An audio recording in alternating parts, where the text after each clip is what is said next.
afternoon. Welcome, everybody. Welcome to a conversation with Mallory and David, led by Nancy Pickett. I'm Lisa Metzger. I'm with the Oley Foundation. I'm Director of Community Engagement and editor of the newsletter. We're happy everyone is here. I should probably give people a couple minutes to join, but I'll start by saying today is the first day of HPN Awareness Week, and it seemed like the perfect time to invite Mallory and David to join us and Nancy. They're all home parenteral nutrition consumers. So they're joining us to help increase the general understanding of HPN. Before Mallory, David, and Nancy discuss what it is like to live with HPN, I want to offer the definition of what parenteral nutrition is directly from the Oley glossary. So, quote, parenteral nutrition is life-sustaining intravenous or IV liquid mixture that provides calories and nutrients directly into the bloodstream. It does not require digestion or absorption. It is administered by infusion pump through a special catheter or a central line that is placed surgically. It is also called total parenteral nutrition or TPN and home parenteral nutrition or HPN when it is administered at home. HPN is different than tube feeding or enteral nutrition, which is administered into the digestive tract. So TPN avoids the digestive tract and goes into the bloodstream instead. I hope you'll join us this week for some other HPN Awareness Week events that we're having, including a live announcement tomorrow of the winners of the Forever Bold comic strip contest and the mini meeting on Friday. We'll be very excited about both of those. Join us too on social media throughout the week for special posts and discussions. And if you aren't an Oley Foundation member already, we hope you'll join us. Membership is free and comes with many benefits. Before we begin, I'd like to share just a couple of quick things about the webinar and Zoom. First, this session is being recorded and will be available later on Oley's YouTube channel. Also, if you have questions, we'd like it if you could please type them into the chat box. The chat function is on the bottom of your screen. If you move your cursor to the bottom of the screen, you should see it. I'm sorry, not the chat function, the question and answer function. We'll be watching the question and answer. We'll be watching for questions there, and we'll answer as many as possible, either during the conversation or at the end of our session. So to turn to our guests, I'm going to introduce them, and then I'm going to turn things over to Nancy. So a quick introduction. Mallory is a writer and speaker who has devoted her career to improving systems for those living with medical complexities. Mallory has been on HPN for over 35 years due to microvillus inclusion disease, a rare genetic disease of the intestine. Mallory currently lives in Denver, Colorado with her husband, Owen, and their dog, Tinsley. David has been an ordained minister since 1970. David has short bowel syndrome resulting from 11 surgeries for Crohn's disease. Before starting on HPN in 2006, David struggled with the debilitating effects of dehydration, electrolyte imbalances, kidney failure, and muscle loss. Now, David manages a large garden, competes in the Minnesota Senior Games in race walking and swimming, sings with a chorus, goes camping and fishing, and with his wife, Jane, enjoys cross-country skiing and snowshoeing. Lastly is Nancy, who will be interviewing Mallory and David. Nancy is a documentary filmmaker and patient advocate. Since being diagnosed with digestive dysmotility in 2015, Nancy says being connected with others on tube feeding and HPN has helped her learn to navigate life with a feeding tube and a central line. Nancy is currently pursuing a master's degree in public interest communications. Nancy, I'll turn the session over to you. Hi, everyone. Thanks so much for joining us this morning. I'm Nancy.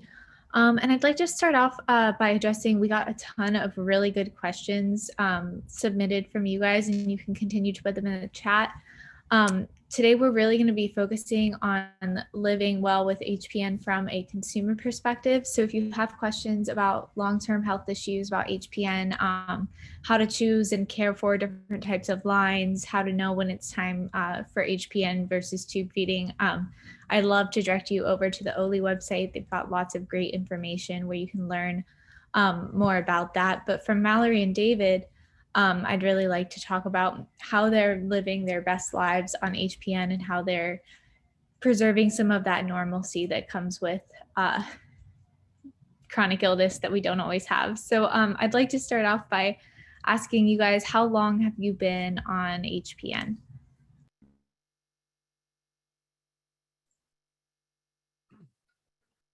Well, I started at the end of 2006. After at the time I knew nothing about it. I was just, yeah, but I was scrambling, trying to find some help, and had been told multiple times by doctors, oh, you don't need to be on TPN, just drink more water, you'll be okay. Finally, an episode of acute kidney failure in 2006 said something's got to be done different. So that's when I started, and it was, I didn't jump into how much I'm doing now, but very quickly we learned that the 1 liter a night wasn't going to cut it. So I'll stop and let Mallory talk. Thanks. I have been on TPN my entire life, almost 40 years. A woman never reveals her age, but I think it's important to mention that throughout this conversation, I'm bringing the perspective of somebody who has had their diagnosis as well as been on TPN their entire life. So it's really all that I know. And so I can only imagine, the different challenges that may present when somebody has a, later onset or begins TPN at a later point in their life. But throughout this conversation and all of the things that I'll be mentioning, I have been on TPN for almost 40 years. Awesome. Thanks so much, Mallory. I'm really excited that we have 2 super unique perspectives. So my first question is going to go to David, and that's what kind of adjustments did you have to make to start living on HPN? Well, the biggest adjustment was learning a whole new skill set and learning it well. And I've learned it well enough that I don't like to have anybody else touch my line. Even medical people, I'm not even sure they know how to do it. So I've gotten very possessive of my line, and then it was a matter of figuring out just how to make that work in other settings other than my home. Go to see our children, go camping. How do you make it work in the boundary waters and all of that kind of thing? There's just a lot of learning about how to make this work and preserve the sterile field in all those settings. So that was the biggest one. Yeah, that's definitely something I struggled to learn how to do as well. And I know that there are a lot of parents on this call too who have kids growing up on TPN. Mallory, can you speak a little bit to that about what it was like to grow up using HPN? Yeah, so for me, I didn't know any different. It was, how we lived our lives. And I say we because I also have a sister who is almost 30, and she is also on TPN and has been for most of her life. So a lot of what I'll share is sort of our experiences. But yeah, growing up with it, it was like brushing our teeth. It was just something that we knew we had to do to live our best life. And we just accommodated that through our lives and what we wanted to do. And we always say that our family's motto was, it's not if we can, but how can we? And so, as David said, we would go camping, with IV poles, we would travel. We learned a lot from some really great home health providers that we had in our early days who taught us to overcome that fear of having these added medical accessories and things that were complicated. But we live our lives to this day that you never know, rare disease or not, what the future holds. And so we have always just sort of embraced what we need to do to stay alive and balance that that healthcare piece, even if it's difficult sometimes. And I also, worked really hard to educate people about my condition and my needs, to sort of build a support system. And I know we'll speak more to that later, but really my family just dove in with both feet and built a community around us, and made sure that my sister and I had the best life possible. We were always integrated in education, in activities. We literally did, all the things that we wanted to do growing up. And I think that was just such a huge part of creating the lives that we have today. I really love that question of not can I do this, but like how can I do this, and really feeling empowered to do what you want to do. That's so awesome. Going back to David, is there anything that you wish that you knew before you started TPN? I know that there's a lot of people in our webinar today who are pretty new to this and feeling very overwhelmed. What are some of those things that you wish someone had told you when you were in that stage? You mean before I started? I wish I could have, excuse me, wish I could have had a more intelligent conversation with my healthcare providers about it, because quite frankly, my healthcare providers knew nothing, well, not nothing, knew very little about TPN, and knew even less about short bowel syndrome. The advice to drink more water and you'll be okay just doesn't cut it when, the only thing that got me was more diarrhea and more trips to the bathroom. So I think if I had been myself a little more knowledgeable about it, I might have been able to raise the issue more successfully before I had that episode of kidney failure. And the net result of the kidney failure is, while my kidneys have recovered mostly, they haven't never have quite gotten back to normal. They're closer to normal, but I do wish I didn't have to go through that in order to make this happen. One of the other interesting things, about a year after I started, my wife and I were preparing for our next Boundary Waters trip. And I had some questions about, about how to manage the HPN in the Boundary Waters. So I called the provider at that time and was told very blankly, I forbid you to go. Yeah, our system is not set up, not designed for camping. You can't go. So after I hung up from that call, I thought, well, okay, what she doesn't know won't hurt her, and we just figured it out on our own. My wife is just so good about problem solving. She's a nurse and a minister, and so her nursing background was incredibly helpful. And as we kind of figured out what we needed to do to make it work, and we made it work just fine. Since then, with a different provider, they've been very encouraging. I mean, super encouraging. So, which I appreciate.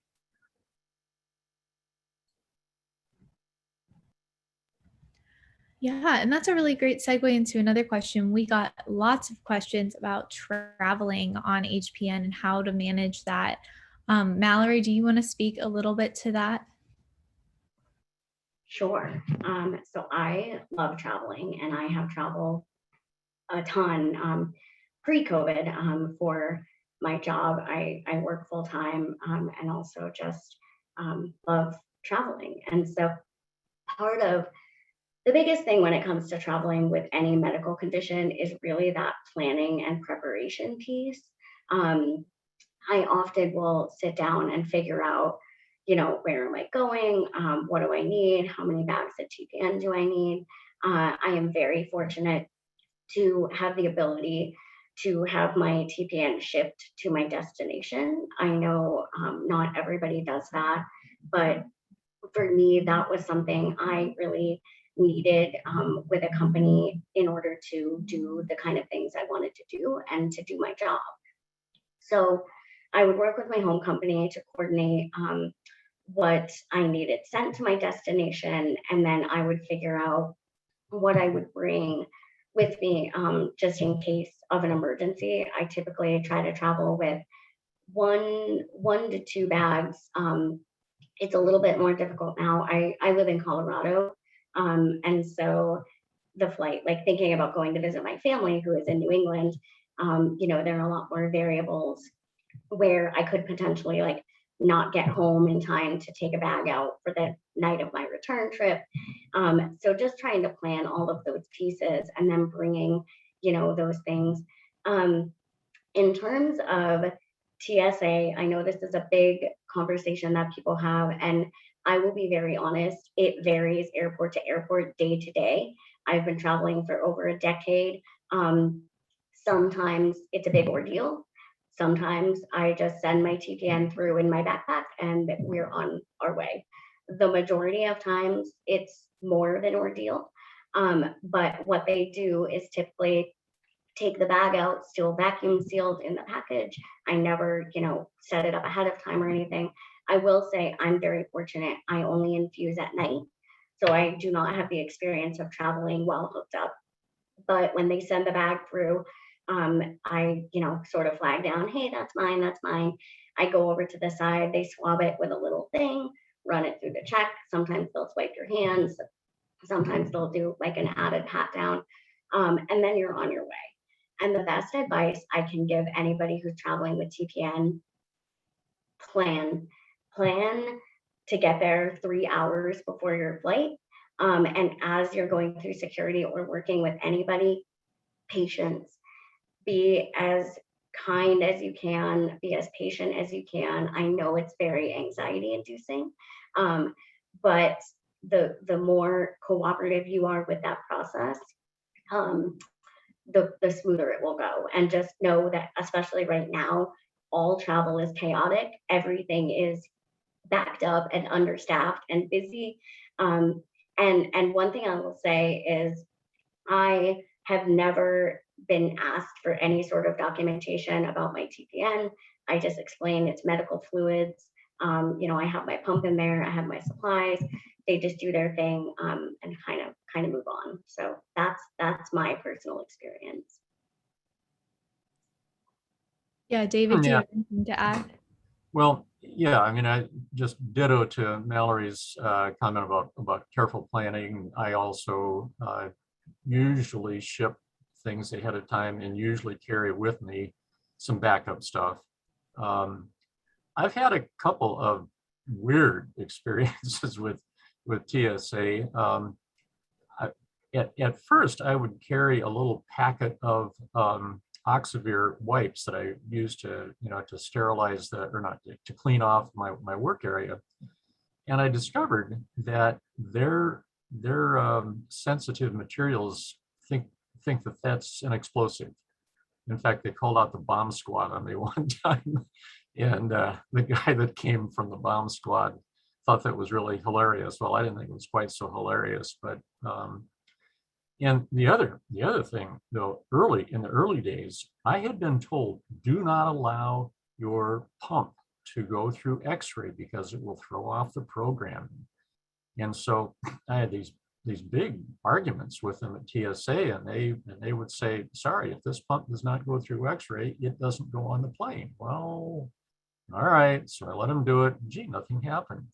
So when I got home from one of those trips, I called the manufacturer and said, I want to talk to the engineer who designed this thing and who really knows it well. And they, lo and behold, they actually put me through to that person. And I asked him that question: will X-ray at the airports affect this pump? And he said no. He's heard that rumor before. He has no idea how it got started, but no, it won't hurt it at all. So that lowered my anxiety about travel a lot when I learned that. I know I'm going to get a pat down. That's just part of it. I do infuse during the day, so I've learned to not be infusing when I go through security, and then just hook up. Sometimes I've done it once I go through security. I know I'm not supposed to infuse while I'm on the plane because the pump is running, but we make a point of having me sit by the window, so I'm sort of not in sight. Wow, We I did didn't it. know that about the pumps. What kind of pump do you use, David? I use a curling pump. Good for It's a you calling. slick, something out it's a slick little device when it works. Doesn't always work, but when it works, when it it's pretty works. slick. Yeah, I also infuse all of the time, and I've always gone through TSA hooked up and flown hooked up. And my one thing I wanted to add was the thing that's helped me the very most going through TSA is when you get to the front, ask for a PSS. It's a personal support something. It's just asking for an agent to walk through with you. You don't go through the metal detector, which maybe I'll try next time now that I know that from David, but they just take you immediately to do the pat down. They do your suitcase in another room, and then you don't run the risk of having it end up in some pile that's going to be searched by the bomb squad. So if you haven't tried that, that's just one other thing that's worked really well for me.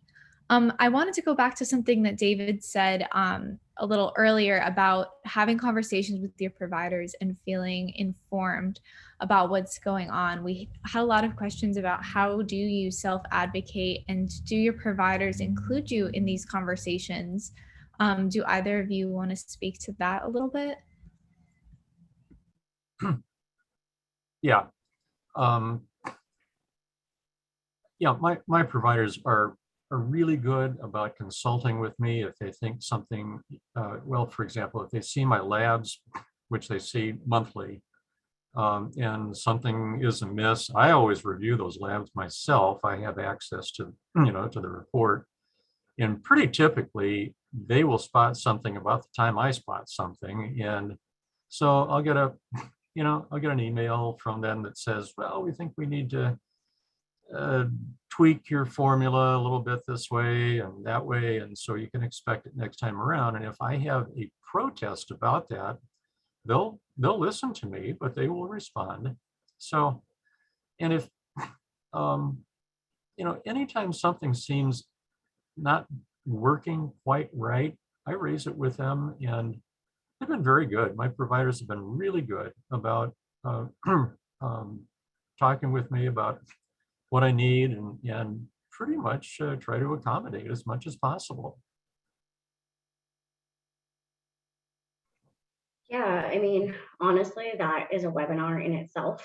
I built my whole career on advocating within healthcare, specifically around young adults transitioning to adult care. I have had many providers since I've lived in multiple states.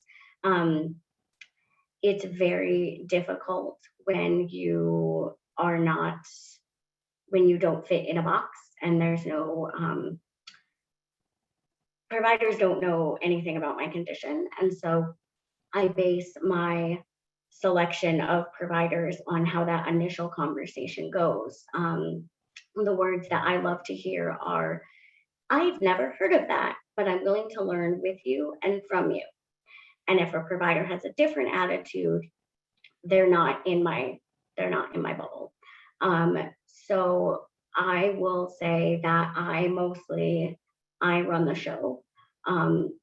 It's my body, it's my life, and I need providers that are willing to respect that my job and my family and my life come first, and I'm busy and I have things to do, and I know my needs, and I know when things are off, and otherwise they're basically there to sign off on my prescriptions. I have a wonderful GI specialist right now in Colorado. She is the only, well, now I have a good PCP. I've had 5 PCPs in 6 years.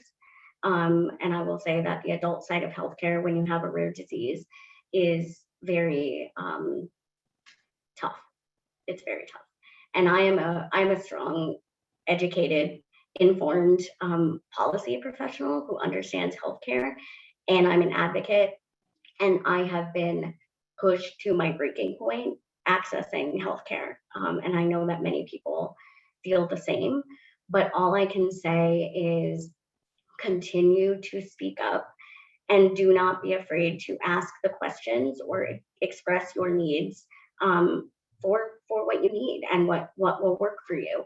And I think a lot of times patients forget we're paying for a service.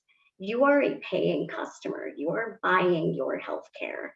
And so you have the right to speak up. You have the right to ask questions. You have the right to, I don't necessarily want to say challenge, but if a provider suggests something and you don't agree with it because of previous trauma, previous experience, you know that it's not going to work because you know your body, you're allowed to say that. And it can be very, very hard because there's a very patriarchal capitalist power dynamic within healthcare that I don't think we should be afraid to talk about anymore.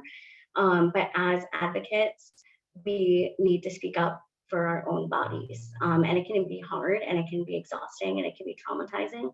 And if you feel that you're not getting what you need, it's okay to ask to speak to somebody else or to change providers, because it's your body. So yes, I have a lot of advice on advocacy, but at the end of the day, I just want to say, like, don't ever feel like you can't ask for something as a patient, because you're the paying customer. And I think sometimes that gets forgotten. Yeah, could I just say, first of all, amen to all of that, Mallory.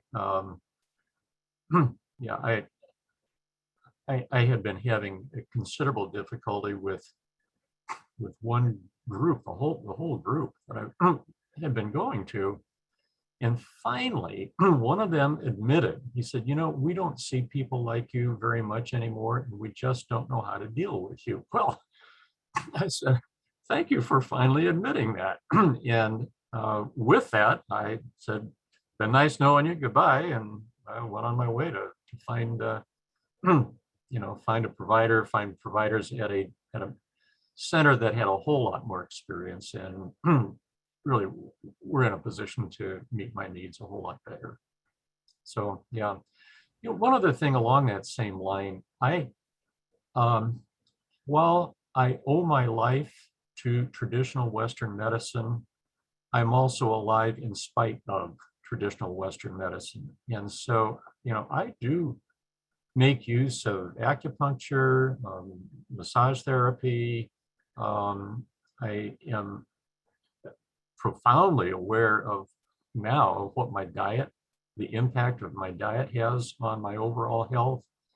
That one I wish I had known 70 years ago. Sure didn't. But traditional Western medicine has a lot to offer, but boy, it's also tread carefully. And so yeah, Mallory, I agree. Yeah. I just want to add, it's funny you say that, David, because I've been having issues over the last couple of years that I've seen primary care and multiple specialists for, and they weren't going away. And I finally found a decent massage place who does real, body work and a couple of visits. And some of my pain and issues that I was going all over the place for have been resolved. So I think it's also okay to think outside the box sometimes and look for those other avenues in an informed way. David, I love what you said about how you were happy that your doctors admitted that they didn't know. I would so much rather have a doctor admit to me, I'm not really sure about this, than pretend to know, guess, and then my health has to suffer for it. And that's something that I definitely look for in a provider, is that they are able to be honest with me, include me in those conversations. And we have a lot of providers who have tuned in today asking questions about what we as consumers would like to see from our infusion companies, from our registered dietitians. Do you guys have any of other things that you look for in a provider that you would like to share to help them improve their care for their patients?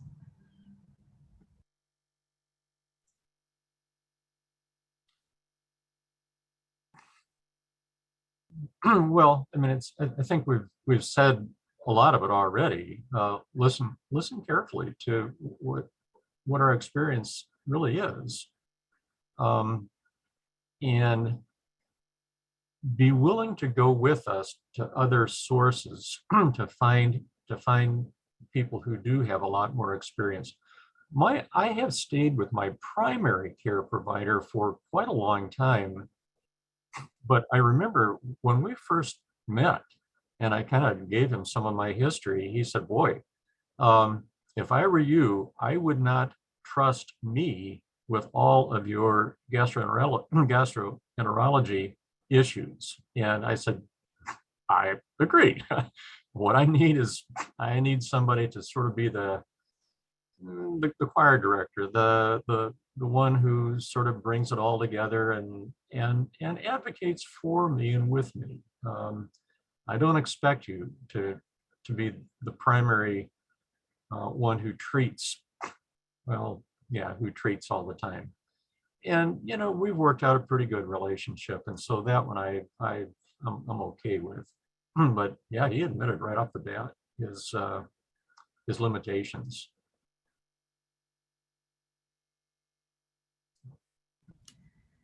Yeah, that's really important.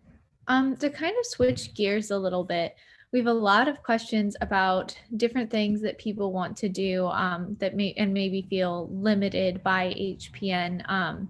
Kind of like we talked about with traveling.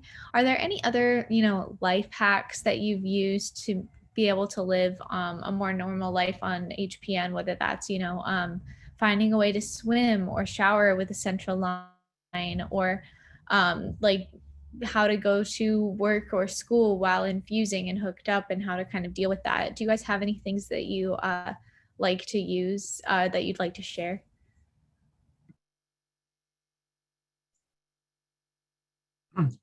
Well, yeah, even though I started on TPN or HPN after I retired from my full-time position, I did teach one course a semester at a nearby seminary, and so I generally showed up to teach my class with my little backpack on, well, my big backpack, and most of the time I just explained to my students what this was about, so they wouldn't sit there wasting a lot of their energy and everything else, wondering what in the world that's all about, and speculating that, gee, why is he on oxygen? People see a tube and they think oxygen. So that worked pretty good. Because of the kind of line that I have and the kind of injection cap that I use, I have had no trouble swimming. I tape my line down very carefully so it's not flopping around, and protect it with a good dressing. I haven't been swimming more recently because of the pandemic, but I haven't had any trouble with swimming. I know that that's a touchy issue, and some people don't dare do that. So, and I certainly don't mean to be suggesting that, well, yeah, anybody can do that. That's very much an individual thing. Yeah, so first of all, those are two very separate questions. So I will start with the swimming / life hack. We have been, I will say, sort of, I guess, trailblazers in the realm of life hacks, because when we started doing this, there weren't some of these nifty gadgets they have now. But a couple of things that have really changed the TPN world and landscape for us are rolling backpacks. I will not recommend a vendor, but I have a favorite. So if anyone has questions, feel free to follow up with me later. But we love rolling backpacks. And also one thing we discovered at Oley were the spiral tubings that give you more leeway, that you connect. It's like a telephone cord and connects to the end of your tubing. And when my sister was little, she was very, very active. And so, with this contraption, she was able to go much further being hooked up And even for me as an adult, I'll put my backpack in the middle of the kitchen in the morning and just sort of pivot around to make my coffee and do the things I needed to do. So those were things that really changed our lives, making TPN portable and safe while we're hooked up. And then in terms of swimming and bathing, this I also want to say is very, very personalized. What works for one person may not work for another. We have tried so many different things over the years. I was actually having a conversation with a friend recently who is new on TPN, and I was remembering the days when we used to cut, and my parents are on the webinar, so I know they're going to laugh. We used to cut off the finger of a rubber glove and put it over the end of the tubing and tape it, and then tape it to my dressing. And I know that like people are going to just like gasp in blasphemy, and that's totally fine because I do what works for me. I'm not here to give medical advice or share, these are not best practices. I'm well aware, I'm a rebel. I don't do anything now when I shower. I just change my dressing and my tape and clean the end and my tubing with alcohol. I'm very, aware of my body. I go swimming and I use a certain waterproof tape that my sister found. And then after, I will change my dressing and change the tape on my line that we use to pin up, which is a sear life hack. We take a piece of like folded cloth tape, tab it, and then put a tab of plastic tape on the dressing and pin the line to the dressing so it's not hanging down. And I forget that like we invented that because it's so like second nature to me.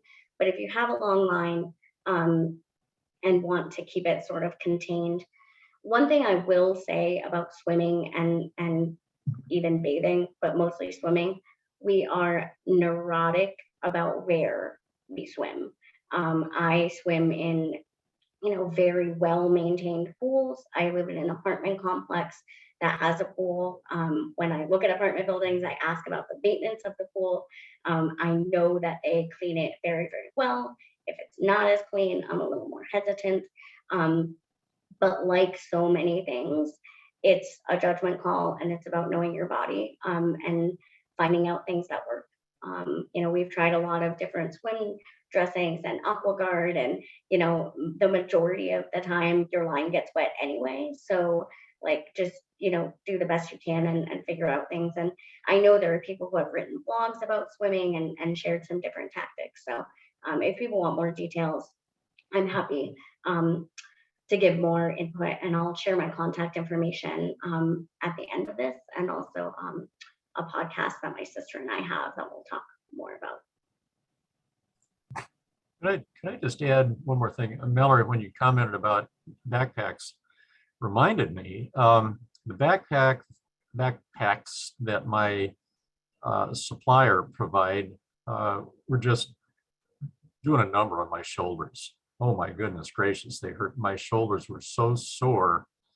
And I kept asking, isn't there something that can be supported a little bit better? Well, they hem and hawed, and no, they couldn't. So my my oldest son and his wife gave me a backpack that they use for backpacking, and it has a hip support strap on it that works incredibly well. I have to just kind of put that support, in between where my line is and my stoma.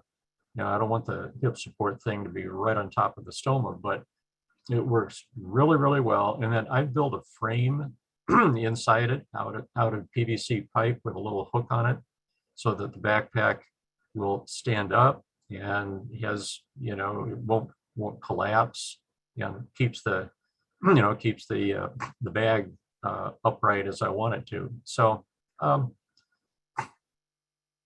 yeah, you just, as Mallory has pointed out, you just have to be inventive to figure out the things that are going to make life good for you.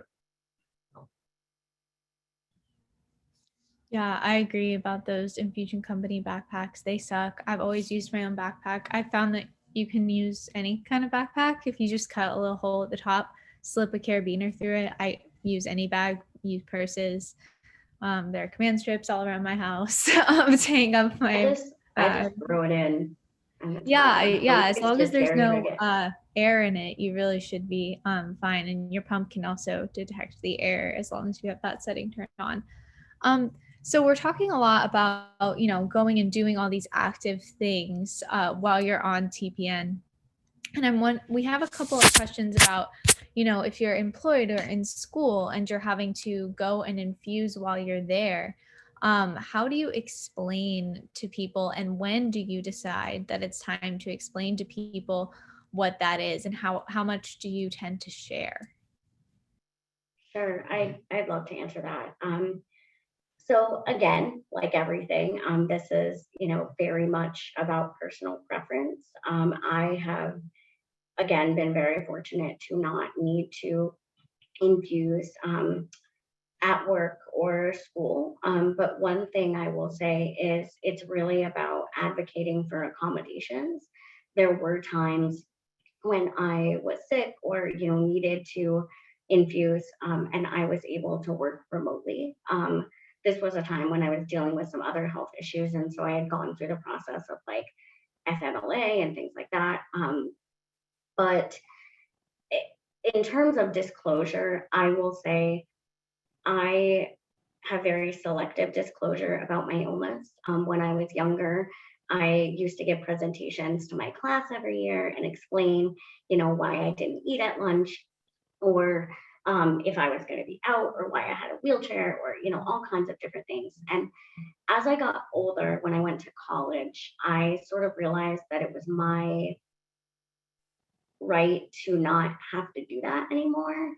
And it was kind of interesting to like navigate as an adult, because I was like, I don't really owe everybody at my university my medical history. And it was kind of empowering to come to that realization. And then as people got closer, in my life, or I would, spend the night at someone's dorm or whatever, those conversations would sort of come up organically, but it became like a need to know, earn the right information. And I'm much more, open about it now. I know we talked a lot about like social media and like how that plays a role. And I grew up with social media, like I grew up before social media. So I had already sort of like created my identity, and I didn't feel the need to like necessarily message about my illness. In terms of employment, I think it's a very slippery slope. And again, all of these questions can be their own webinar, because, we could talk about the ADA and how to ask for reasonable accommodations. I think since COVID, so many things going remote has really been an advantage for individuals with disabilities or chronic illnesses who need that flexibility. I now have a job that's 100% remote. People are very understanding. One thing I will say that I don't talk a lot about, I went into a field, public health, supporting families and children with special healthcare needs, because it's a field that gets it. And sometimes I feel like I sort of didn't really have a choice, because anytime I tried to like break out of that bubble or look at things that were more corporate or things like that, like there wasn't that flexibility.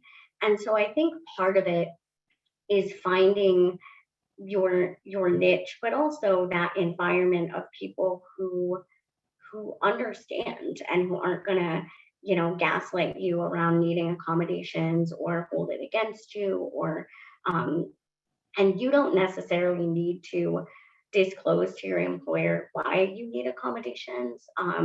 You can share that you have a disability or chronic illness. It's definitely a conversation to have with HR. When you begin employment, you are not obligated to disclose anything when you are in the hiring process. Yeah, there's a lot to it. I've been very fortunate for the most part to have employers who have been understanding, but I also have just had to coordinate appointments based on my schedule. When I worked in state government, I was allowed to have a flex day, which meant I worked longer hours during the day, and would use those Fridays off for appointments and managing my medical things. But also just being honest about when you need that time off and having that conversation. And I've been just very fortunate to always have been employed since I graduated college. And I do consulting, I travel. As when we were prepping for this call, I was like, yeah, I'm actually like overemployed. So like, I'm happy to talk about that. But it can be challenging, and it can be challenging to identify when your health needs to take the forefront, because I think sometimes as a society, we believe that our worth is tied to our productivity.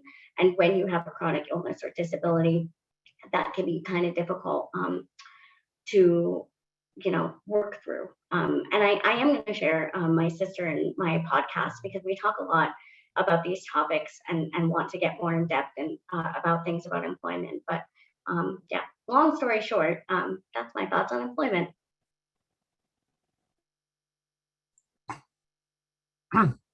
Yeah, even though I started on HPN after I was well, not retired. I actually went on long-term disability at first and then retired a few years later from my last full-time job. My last full-time job was as on the conference staff of our denomination here in Minnesota, and it required an enormous amount of travel, a lot of it by car, occasionally by plane.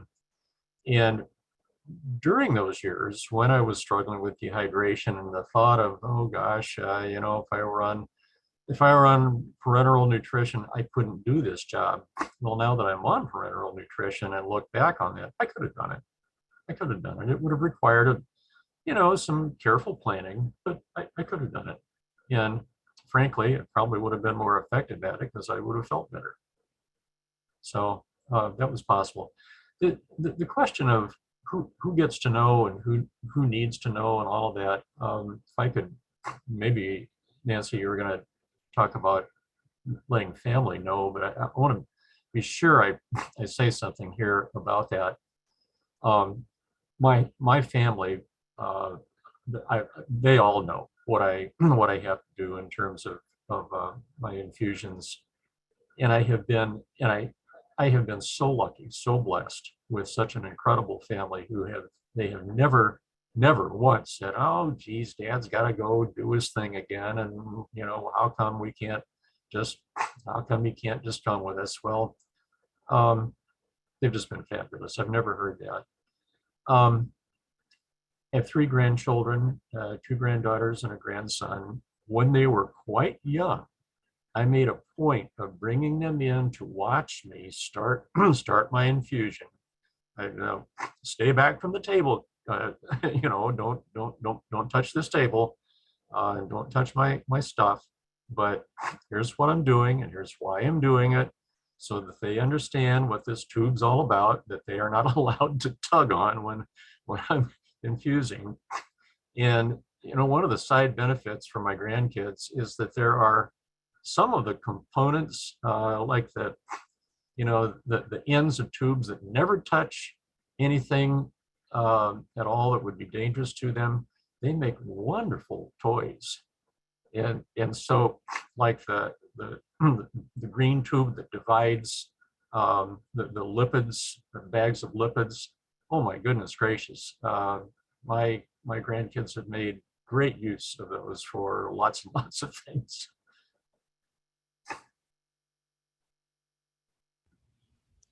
I used to work as a nanny, and my kiddos were also a big fan of watching the lipids mixed in with the clear part. They love to watch that. I really like that we're talking so much about this support that we're getting from family members. I know that Mallory said she's had some semi-supportive employers, and the one element of our community aspect of this that I don't feel like we've touched on yet is community with other people who are on TPN or tube feeds. I've seen it in the chat and I see it all the time.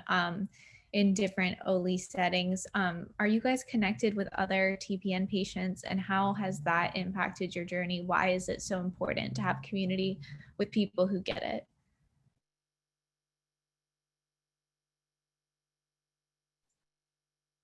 Well, I don't have a lot of contact with other people who are on TPN or HPN. I will say that early on, one of the most important contacts came from someone who was actually sort of an Oley representative in my state.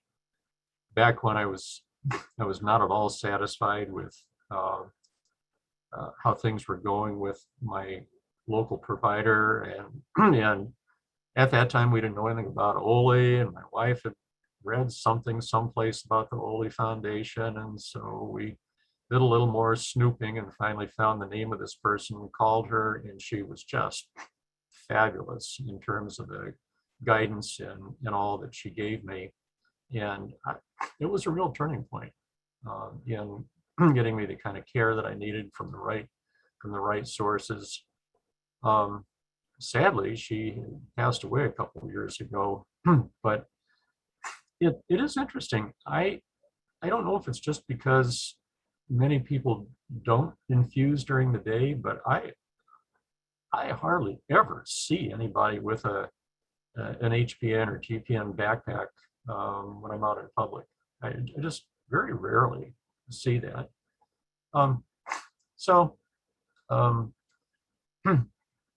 In any case, I kind of wish there was more, but I'm not feeling a huge need for a lot more. Yeah, I mean, I think as I talked about a little bit earlier, you know, I grew up on TPN, and so my development with my peers taught me how to create community as I went, and I understand that that is a very unique perspective, and I was very, very fortunate to have, you know, sort of that just normal life growing up. I never felt the need to connect with other people on TPN. I also think because my sister and I had each other, we just were like, whatever, this is our life.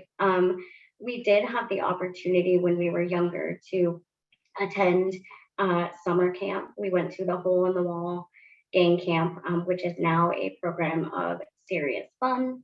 And that was really life changing for our family. I had reached sort of a turning point as a young adolescent who was starting to sort of feel a little bit isolated just about, you know, why do I have these added things that no one else does? And I had the opportunity to go to camp, which really helped in terms of self-discovery and building that resilience to create communities as I grew up. One thing I also want to say is that for me, being the oldest person with this disease, I was sort of that catalyst for some people who would Google the illness and they would find, you know, it's a death sentence, everything is sad. But then they'd find like my website of me just like out, like living life. And so I would get contacted by parents who had kiddos with microvillus inclusion disease. And now we actually have a Facebook group of families, you know, living with this condition. So I have been in the role of creating those communities. I also was the conference director for a program for individuals living with rare diseases who have aged out of summer camp programs. And I'm sure as many of you know, thinking about that transitional period from childhood to adulthood, once you're an adult, I mean, there's, you know, you go from being sort of this child sick kid that everybody wants to create programs for. And then once you age out, there's really nothing. So that's called the Next Step Fund, and it's out of Boston, but it's also a national program. So I'll share that link in the chat also, because I think it's really important at that young adult transitional age. So overall, you know, again, everybody's experiences are different. And all I can emphasize is whether it's, you know, an online support group that's well moderated, or excuse me, Oley conferences or summer camps or your church or your neighbors, finding that community and those individuals that lift you up in whatever way that is, that I can honestly say is a big part of how I got to where I am. I mean, I didn't do it alone. We have always just had incredible community support wherever we go. And, you know, part of that is just that relationship building, and just sort of being able to reach out and make those connections when you need them. Yeah, for sure. We are getting a little close to time, but to wrap things up, I did want to address, we had a lot of people asking about how if you've been on TPN for a long time and you are expected to be on it for a lot longer, how do you cope with this, you know, almost burnout that people get from having to infuse every day, all day, or overnight, and you know, you get tired of it and you're wondering like how, like, when will this get easier? And I know for me it got easier when I did connect with other people through Oley and through other online communities. But do you guys have any words of advice for people who might be feeling that like burnout, when will it end type of feeling? Well, yeah, I mean, do I have my moments of wishing, yeah, gummit, I wish I didn't have to, wish I could just go to bed tonight and not have to, you know, take the half hour to 45 minutes that it takes to get hooked up, or, you know, of course I do. Of course I have those moments. And then I think a little bit more about it and say, okay, I can either invest my emotional energy in feeling sorry for myself, or I can be very grateful that I'm alive, which I would not be without it, and that my longevity is going to be a whole lot better now than it was back before all this started. Okay, you know, I just have to remind myself every so often about that. And you know, I have so many blessings in my life. I just assume stick around a while to enjoy them. I would echo that. I mean, I'll be honest, I don't devote a lot of time and emotional energy to wishing things were different, because I think we can all what if ourselves to death, no matter what our situation is, and spiral. But you know, for me, and I talk about this when I'm talking about any kind of healthcare that you have to manage, is, you know, what's in it for me? Like, why do I get hooked up every night? And it's so I can do the things that I love. And whether that's, you know, whatever that looks like for you, for me, it's doing my job to help other youth and families understand, you know, that their life is possible. Being with my husband, being with my dog, being with my family, you know, even just little things, that is, you know, sort of where I focus my energy. And one other really important thing I want to say as we're wrapping up is that, you know, I really want to shift the mindset of that being on TPN is some type of failure, or that it is a death sentence. A lot of the literature out there and what medical providers are sharing is not what David and I are talking about, and the way that we live our lives. And being on TPN every night, for me, it's part of who I am. You know, it's like I brush my teeth every day. I, you know, get up and, you know, do whatever. And it's literally just part of my morning routine. And yeah, sometimes it's a pain in the butt. I usually try to set up my tubing like when I have energy, so that by the time I'm like ready to hit the pillow, all I have to do is get hooked up. But you know, it is what it is, and it's light for many people. And I think educating providers and the medical community that we're out we're out there, we're living life, we're thriving, and that's possible, is really my message and what I want to bring to this today. Yeah, absolutely, absolutely. You know, I sing with a local chorus, a one voice mixed chorus, and you know, it's a pretty good, I mean, we're good chorus. And after our concerts, I often think to myself, I couldn't have done this back before I started on HPN, because with dehydration, my singing voice just went out the window. I couldn't sing. I couldn't speak very long without just getting all croaky. And I think, holy moly, now I can do these things that I really, really, really love. And, you know, do so many things with my family that I really, really love. To go camping and all of that. Couldn't have done it. So yeah, I'm keeping that perspective is what keeps me sane.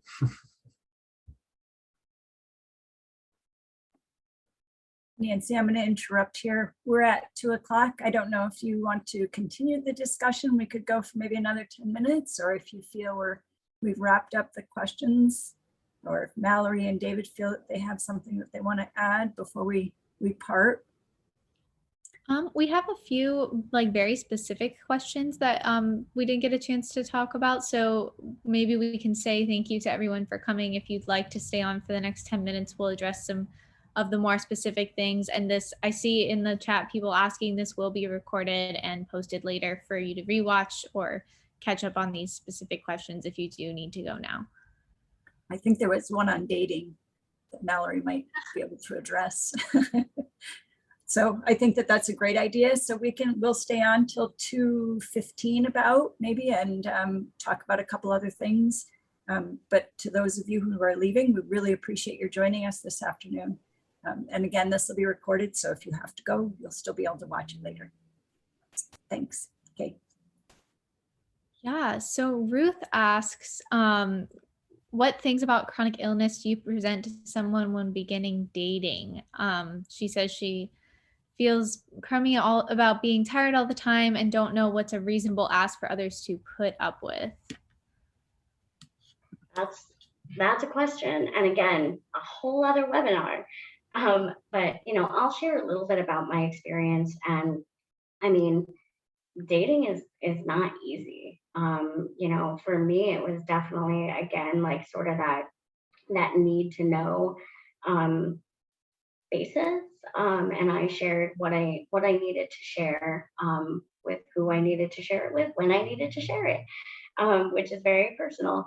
But for me, I mean, I'm married. We actually just celebrated our 3rd anniversary, which is fun. And I met my husband at a healthcare transition conference. And I had always said growing up, I was never going to date somebody with a disability because I had my own stuff and I didn't want to worry about anybody else's stuff. And then I met someone who had his own stuff, and our stuff kind of just lined up. And we had a lot in common besides understanding the healthcare piece. But the way you framed your question really struck me about, you know, what should I ask someone to put up with? And when you find that person, they're not putting up with you, they are there to be there for you. And I knew my husband was the one, and I might get all like, when we moved in together, I mean, our transition story, we moved from 2 very rural states to live in Boston so I could pursue my master's degree. We both have, you know, health issues. My husband has spina bifida and is a wheelchair user. And so here we were, 2, you know, young adults going off to live the dream. And we dealt with, you know, the unimaginable while we were in Boston. But one of those things was I got really, really sick and we didn't know why. And I ended up in the hospital, and my parents drove down because they lived in Maine at the time. And when I got admitted, we got up to the room and my mom was starting to like settle in for the night. And my now husband, I mean, we had been together maybe not even a year, had just moved in together. This was all new for both of us.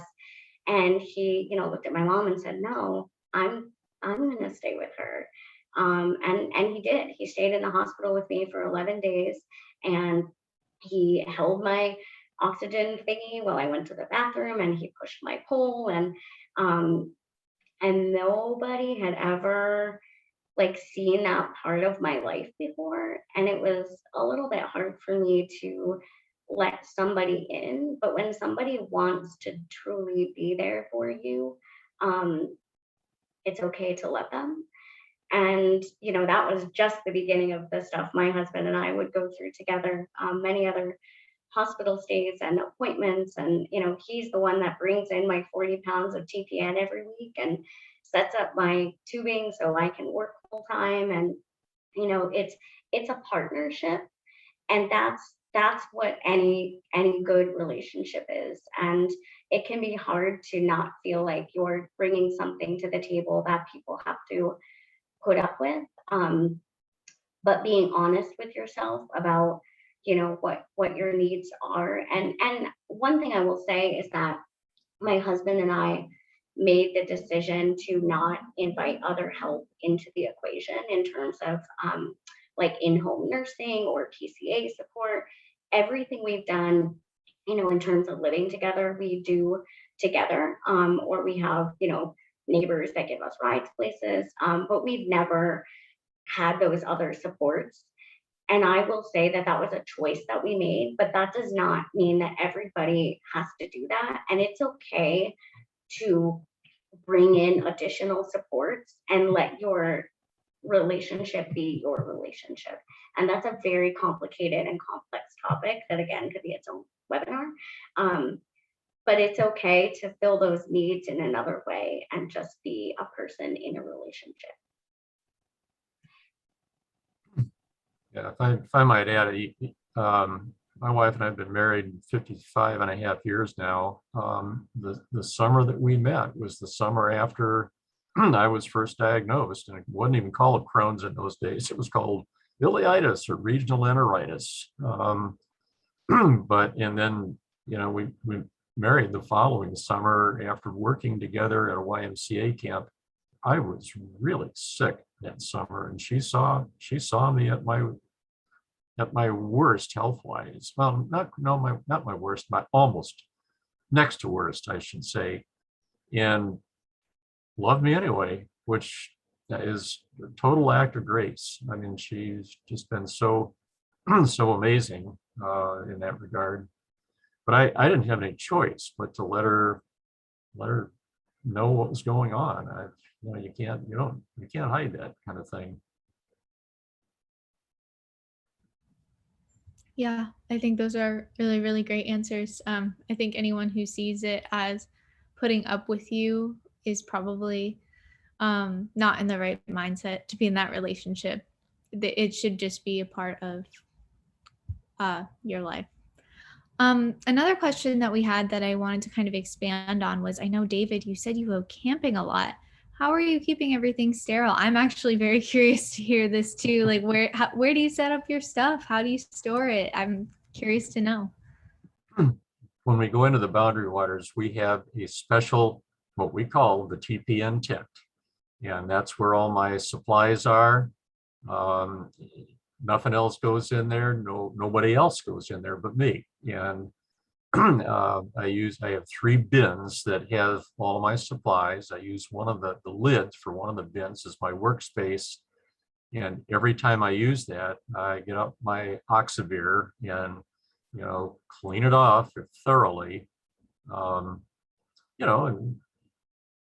with that being cleansed and following the same sterile procedures that I do at home, it works just fine. But yeah, having the TPN tent is what makes it possible. We also do a lot of car camping, and we have a pop-up camper, so there actually it's easier.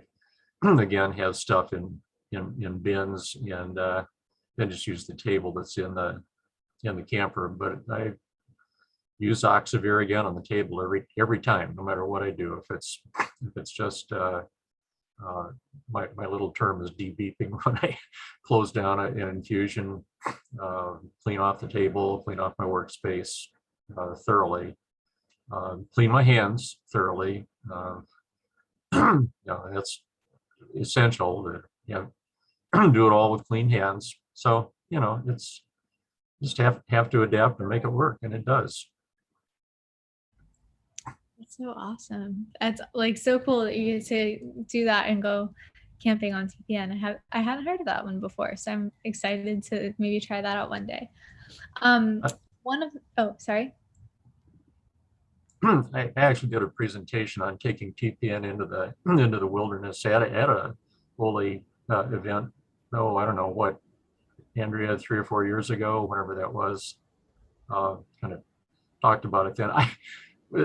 Oley had sent out a request for presentations, and on a lark, I said, wow, why don't I offer to do that, not thinking for a moment that it would be accepted.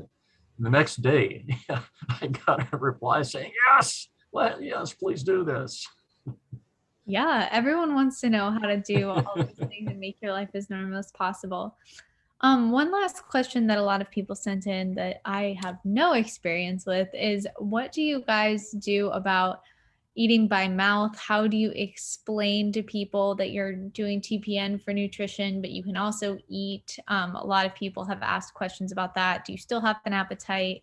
How often do you eat? And what do you say to other people who know you get your nutrition this way? Well, I mean, I get some benefit from eating, not enough to keep me going, but I get some benefit from eating, and I enjoy it. It's part of our family culture. I grow a large vegetable garden, so a lot of our food is food that we've grown here. Try to make it organic as much as possible. We're gluten-free here, low sugar, low lactose as much as possible. But I don't have as big of appetite. I don't need, that's a good thing. I'm better off not eating very much, and when I'm full, I'm full. I just don't eat it anywhere nearly as much, and just don't need to, which my short gut appreciates that. Yeah, so my experience is, again, like very unique. I eat regular, whatever I want, and it doesn't really impact me negatively. I actually have noticed that, so my sister and I both eat normally. I did sort of at a later onset. I had my gallbladder out when I was in high school, and I was like on steroids and all. I mean, I had always sort of dabbled in food to kind of, keep my mouth, understanding what it was supposed to do. And my parents were given sort of mixed messaging when I was younger about whether or not we should eat, because there just wasn't a lot known about our disease. But I started eating regularly when I was in high school. I was on steroids. I was like, ooh, food. And now I eat, which is, and I actually think that our health and our organs are doing great because we eat and we have things sort of going through our system. And our part of our disease, the biology of our disease, is that the microvillus is ingrown. So basically the absorption step in digestion is skipped. So we can eat. It just sort of goes right through us. And we don't actually know what we absorb. But I'm at the point now where like I will notice if I don't eat for a day, like I'll be like dizzy and be like, oh, I haven't eaten anything today. That makes sense.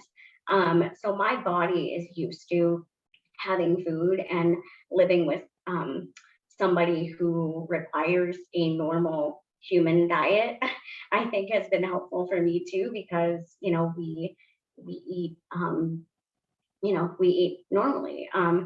So I have never really felt obligated to tell people why I do or don't eat, and that's my choice. But I do think that there needs to be also education about the varying possibilities for people on TPN. I remember one time I was in the hospital and I wasn't given food for 3 days because they saw I was on TPN. So there was actually a sign on my door that said I was NPO just because I was on TPN. So my friends were actually sneaking me in takeout because the hospital was not feeding me. And I fought and cried and was, they were not giving me food because they saw I was on TPN. So instead of asking, I see that you're on TPN, do you have a special diet? Would you like a menu? They just assumed and deprived me of food for 3 days. So I think it's very important to understand that being on TPN does not necessarily mean you don't eat. There's a very wide spectrum for very different reasons. I have all of my intestines, they just don't work that great. So, within our little MID community, we encourage parents to explore different options. But overall, I have seen that the fact that I do have a normal diet has positively impacted my health. So.